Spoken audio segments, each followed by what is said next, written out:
کیا anomaly scan پر بچے میں موجود تمام جسمانی کمزوریاں اور نقائص دیکھے جا سکتے ہیں؟ کیا کوئی جینیاتی نقائص ایسے بھی ہیں جنہیں انوملی اسکین پر بھی نہ دیکھا جا سکے، اور اگر ہیں تو وہ کون سے ہیں؟ ایسے نقائص کا بروقت پتہ کیسے لگایا جا سکتا ہے؟ اس ویڈیو کے اختتام تک آپ ان تمام سوالات کے جوابات جان چکے ہوں گے۔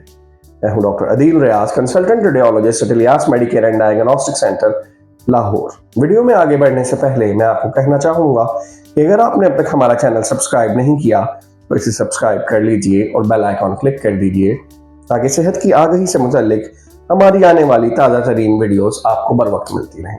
انوملی اسکین ایک ایسا الٹرا ساؤنڈ ہے جو 20 ہفتے پر کیا جاتا ہے۔ اس میں بچے میں موجود کسی بھی نقص کی بروقت تشخیص کی جا سکتی ہے۔ اس کے بارے میں آپ ہماری تفصیلی ویڈیو پہلے ہی ملاحظہ کر چکے ہیں۔ اب سوال یہ پیدا ہوتا ہے کہ کیا انوملی اسکین بچے میں موجود ہر قسم کے نقائص کی نشاندہی کر دیتا ہے، یا چند نقائص ایسے بھی ہو سکتے ہیں جو انوملی اسکین پر بھی نظر نہ آئیں؟ تو بالکل ایسا ممکن ہے۔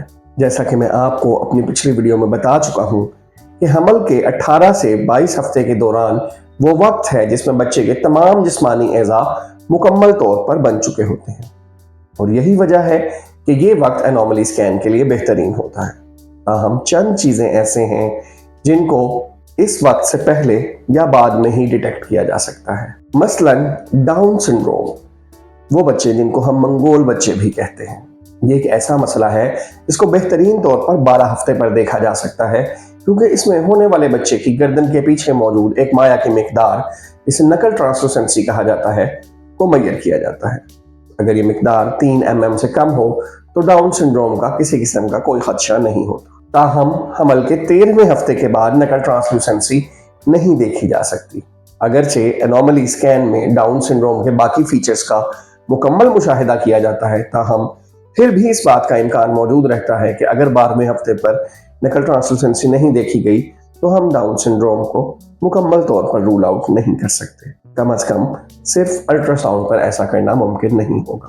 اسی طرح بعض بچوں میں کلب فٹ، جس میں بچے کا پیر اندر کی جانب مڑا ہوا ہوتا ہے، 20ویں ہفتے کے بعد واضح ہوتا ہے، لیکن یہ ایک میجر ایب نارمیلٹی نہیں ہے اور پیدائش کے بعد بھی اس کو بخوبی ٹریٹ کیا جا سکتا ہے، اس لیے ہمیں اس کے بارے میں زیادہ پریشان ہونے کی ضرورت نہیں۔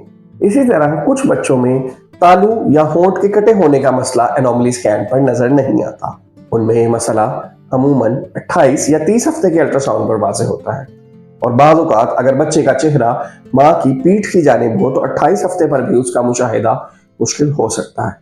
تاہم اب 3D اور 4D الٹرا ساؤنڈ نے اس تشخیص کو زیادہ آسان بنا دیا ہے۔ اس کے علاوہ چند بیماریاں ایسی بھی ہیں جن کو الٹرا ساؤنڈ پر کسی بھی صورت میں تشخیص نہیں کیا جا سکتا، مثلاً سیریبرل پیلسی اور آٹزم۔ ان بیماریوں کے علاوہ بھی کئی فیکٹرز ہیں جو کہ بچے میں پائی جانے والی کسی جینیاتی خرابی کی درست تشخیص میں رکاوٹ پیدا کر سکتے ہیں۔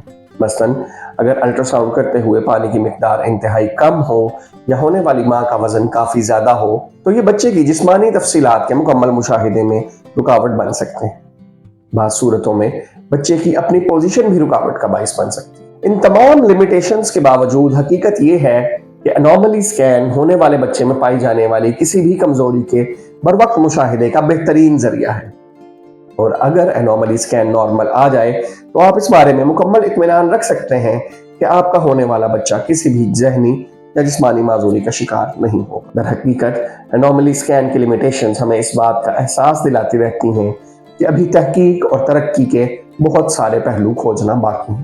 اگر آپ کو یہ ویڈیو پسند آئی تو ویڈیو کے اختتام سے پہلے اسے لائک اور شیئر کرنا مت بھولیے گا۔ اگر آپ یا آپ کا کوئی عزیز مجھ سے انوملی اسکین یا کوئی بھی الٹرا ساؤنڈ کروانا چاہے تو نیچے دیے گئے واٹس ایپ نمبر پر رابطہ کر کے اپائنٹمنٹ بک کر سکتے ہیں۔